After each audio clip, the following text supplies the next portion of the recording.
Hello, this is Grind247 coming with another video discussing the new city I've been working on. I think I found a name called Amaranthine or Amaranthine. Don't know the exact pronunciation, but it means everlasting. This is just what the mini map would look like for the city, or the world map if you were to look at it. There's going to be an entrance right here, an entrance right there, an entrance right there, and an entrance right there. This is the housing area, which will definitely have more detail. Right now it's just a bunch of basic cutout houses with roads and everything symmetrical right now. Definitely plan to change this. It's got a fountain in the middle, and there'll be an intense water network leading to that fountain.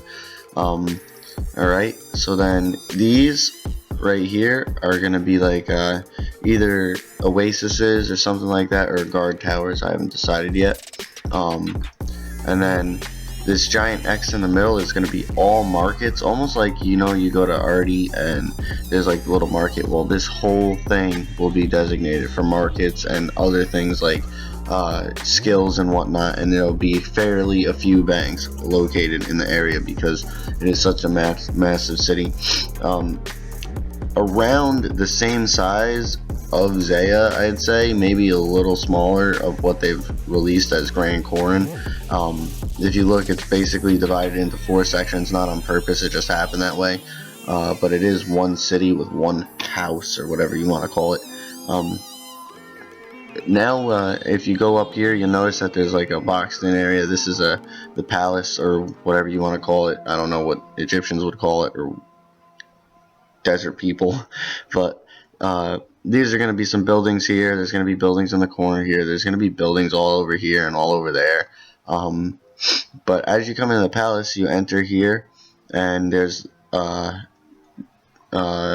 church or chapel, and then there's going to be some buildings here. This is going to be a farming patch in the middle, where depending on what you plant there will change for the player. These are the palace oases, and if you look at how this works, actually let me change something real quick while we're sitting here. 2, 3.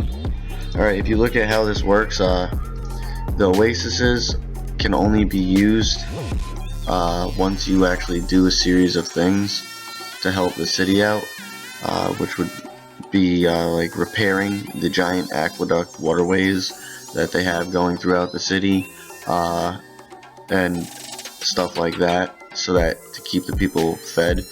So when you finish all that, you'll actually be able to access these oases, which will have like trees and whatnot, and all different things. So like basically how water gets to the city is it comes through underground tunnels that have been dug out over centuries, and then it is brought up into a stream right here, and that fills this reservoir, which if you look has walls all around it, which you would go around and you repair it, and the reservoir fills up this reservoir, and then that goes out to the edge of this wall.